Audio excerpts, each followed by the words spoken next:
Good morning, everyone. Let me ask you something. Have you ever felt stuck, like you're in a rut, waiting for that magical moment of inspiration to strike? Maybe you've told yourself, I'll start tomorrow, but tomorrow somehow keeps slipping further away.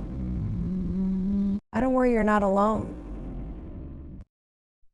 Motivation isn't a gift some people are born with. It's a skill, and like any skill, you can learn it. But here's the catch. It's not about waiting for the perfect moment. It's about taking control of the small moments, the messy moments, the moments when you don't feel like it at all. Today, I'm going to share 6 practical, no-nonsense strategies to motivate yourself. These aren't fluffy, feel-good tips. They're tools you can use right now to get out of your head and into action. Action precedes motivation. We've all been told to wait for inspiration or to find our passion before taking action. But here's the truth, waiting to feel motivated is a myth. Motivation isn't a spark you stumble upon, it's the result of action. Think about it. Have you ever started cleaning your room or working on a project, even when you didn't feel like it? Suddenly found yourself gaining energy and focus? That's because taking action triggers your brain to release dopamine, a chemical that boosts your mood and reinforces your behavior. The simple act of starting creates a feedback loop that makes you want to keep going.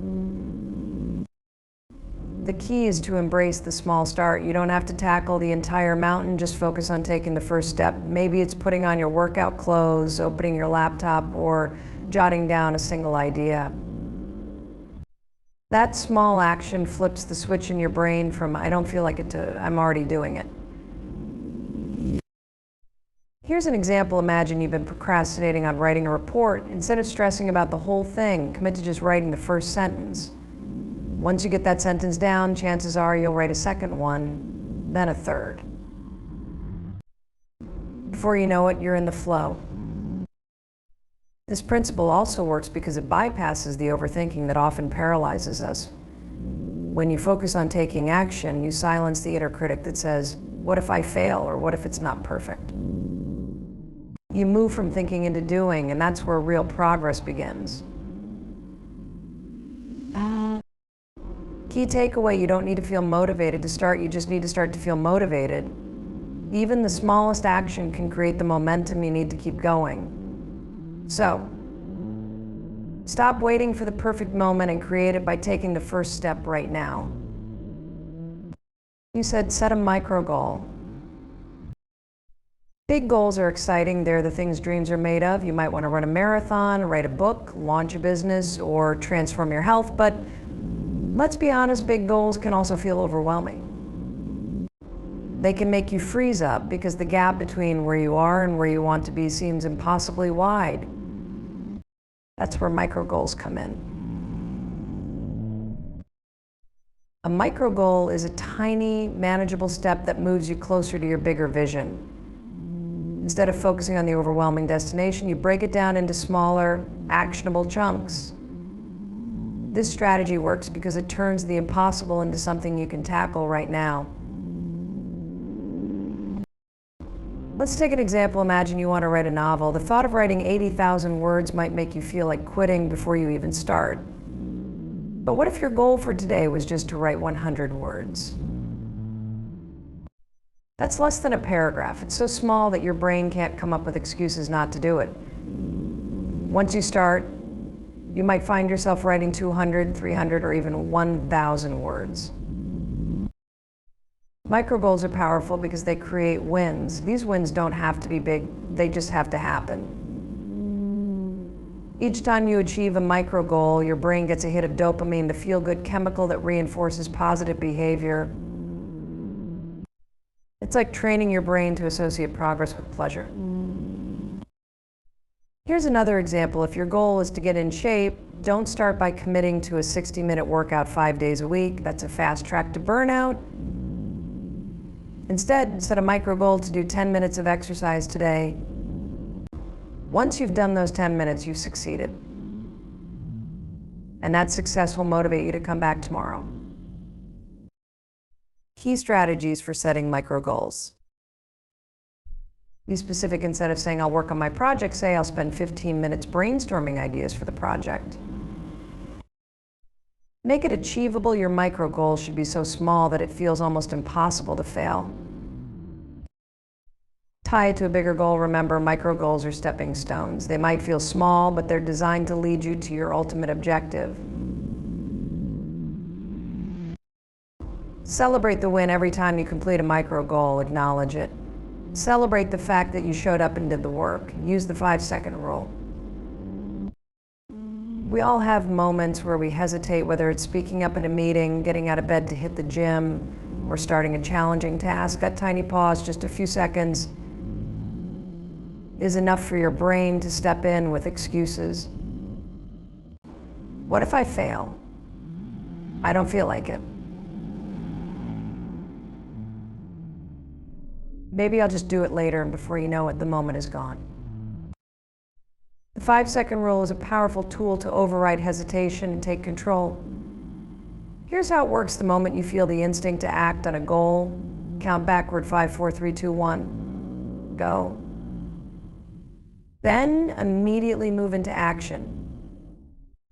It's simple but incredibly effective because it disrupts your brain's autopilot mode and pushes you into decision making. Why does it work? Your brain is wired to protect you from discomfort, uncertainty, or fear. When you hesitate, your brain jumps in to keep you safe, but that safety often looks like procrastination, avoidance, or self-doubt. The 5-second rule gives you a brief window to override that protective mechanism before it takes over. Real-life applications of the 5-second rule. Getting out of bed struggling with the snooze button. The moment your alarm rings, count backward, 5, 4, 3, 2, 1, and physically get out of bed. The simple action sets the tone for the rest of your day. Starting a task, have a big project looming. Instead of overthinking, count down and take the first small step, open the document, make the first call, or jot down your first idea. Speaking up in a meeting or conversation, if you feel the urge to share an idea but start second-guessing yourself, count down and speak up before doubt sets in.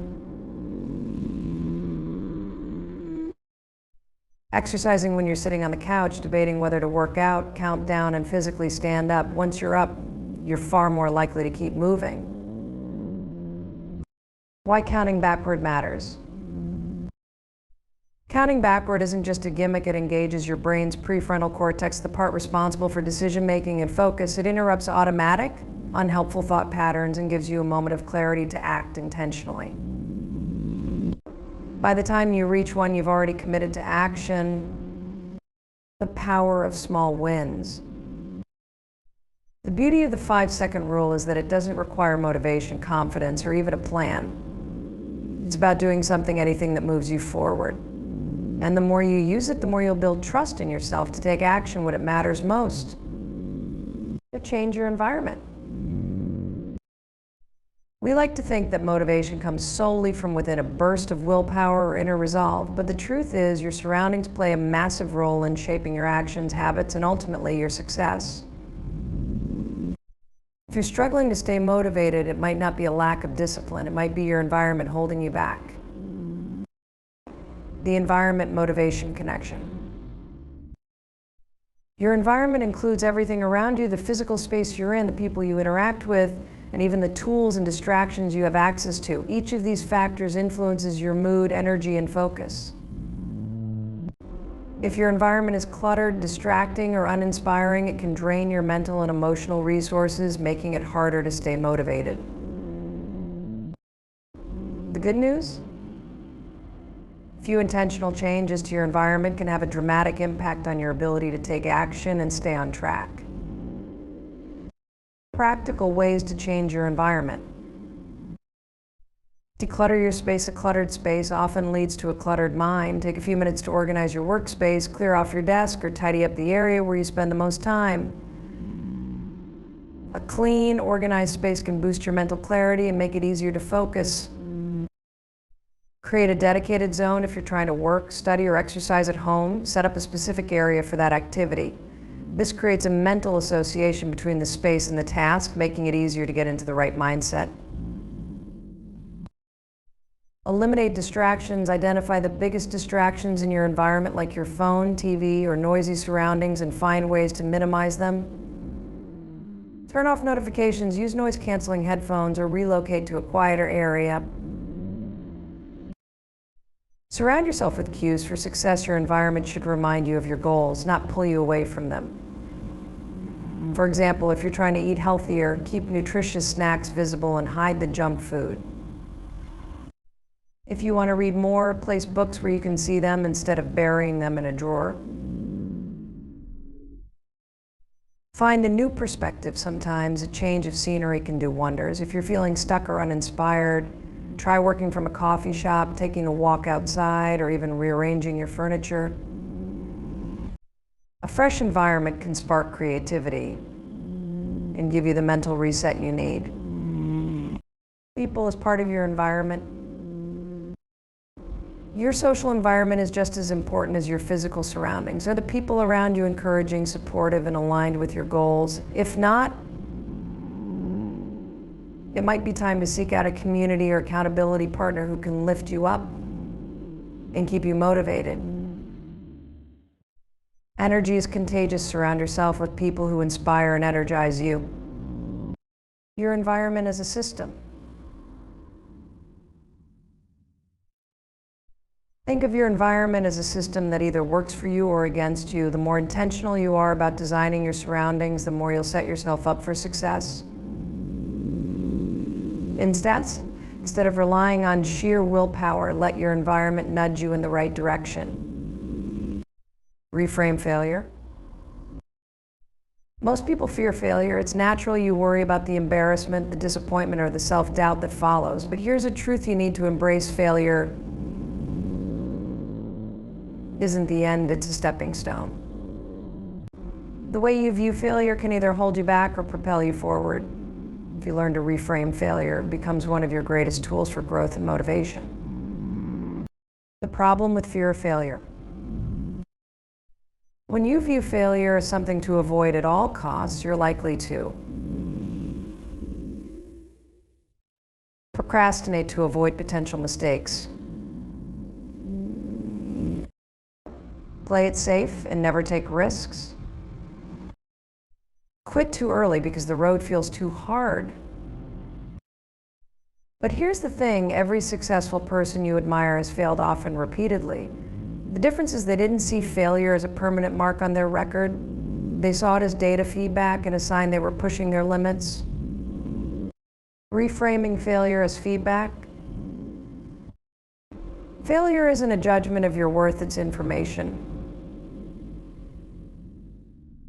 It's a result that tells you what didn't work. When you fail, ask yourself, what did I learn? Treat failure as a teacher. What did this experience show you about your process, your habits, or your strategy?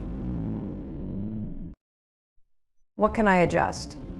Instead of giving up, identify the tweaks you can make. Maybe it's a different approach, more preparation, or seeking help from others. What did I do well? Even in failure, there are things you did right. Celebrate those small wins and use them as a foundation to rebuild. Normalize failure. Failure is not the opposite of success, it's part of the process. The more you fail, the closer you get to figuring out what works. Think of failure like learning to ride a bike. You fell probably multiple times, but each fall taught you something. You adjusted your balance, timing, and effort until you succeeded. Examples of reframing failure.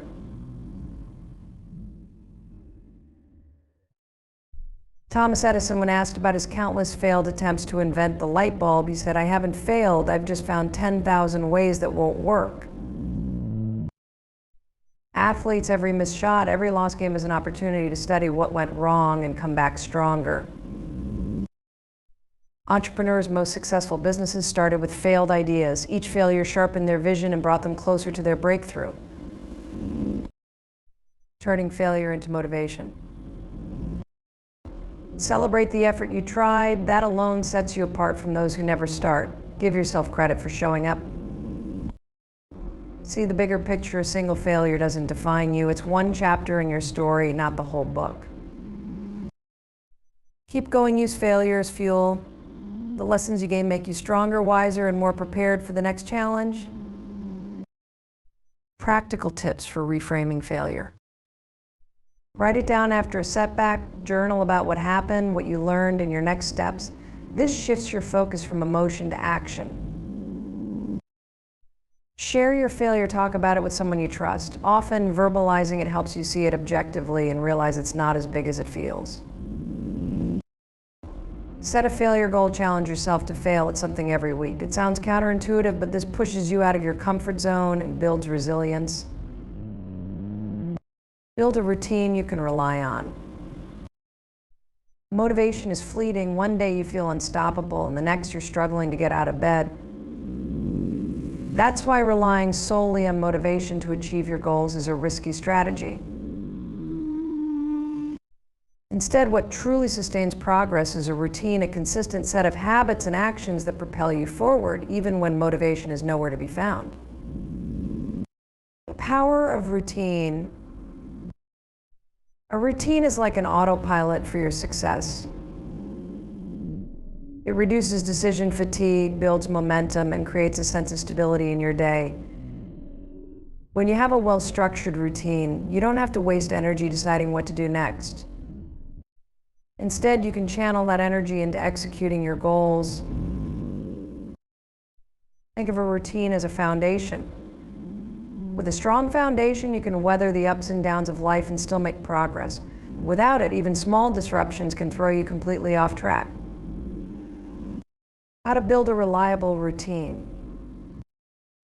Start with your goals before creating a routine. Identify what you want to achieve. Your routine should align with these goals and prioritize actions that move you closer to them. Example, if your goal is to write a book, your routine might include writing for 30 minutes every morning. Anchor your routine to existing habits. The easiest way to build a new habit is to attach it to something you already do regularly, for instance. After brushing your teeth, spend 5 minutes journaling. After your morning coffee, review your to-do list for the day. Keep it simple. Overcomplicating your routine can lead to overwhelm and burnout. Focus on a few key actions that make the biggest impact. For example, morning exercise, plan your day and focus on your top priority task. Evening, reflect on the day, set goals for tomorrow, and relax. Schedule it. If it's not scheduled, it's easy to skip. Block time for your routine in your calendar just as you would for an important meeting or appointment. Consistency over perfection. Building a routine isn't about being perfect, it's about being consistent. Some days will go smoothly while others might feel like a struggle. The key is to show up, even if you can only do a small part of your routine. Progress isn't about all or nothing, it's about doing something every day. Adapting and refining your routine. Your routine doesn't have to be rigid. Life changes and so should your routine. Periodically evaluate what's working and what isn't. Adjust as needed to ensure it continues to support your goals and lifestyle. Examples of effective routines. Morning routines set the tone for your day with a consistent morning practice. It might include meditation, journaling, exercise, or reading. Even 15 minutes of intentional activity can make a huge difference. Work routine, use time blocking to structure your workday. Allocate specific hours for focused work, meetings, and breaks to stay productive and avoid burnout. Evening routine, wind down at the end of the day by reflecting on your accomplishments, planning for tomorrow, and engaging in a relaxing activity like reading or stretching. Benefits of a reliable routine. Reduces stress. Knowing what to expect helps you feel more in control. Builds discipline. The more you stick to your routine, the easier it becomes to follow through, even when you're not feeling motivated. Creates momentum. Consistent actions lead to consistent results. Every day you follow your routine, you're moving closer to your goals.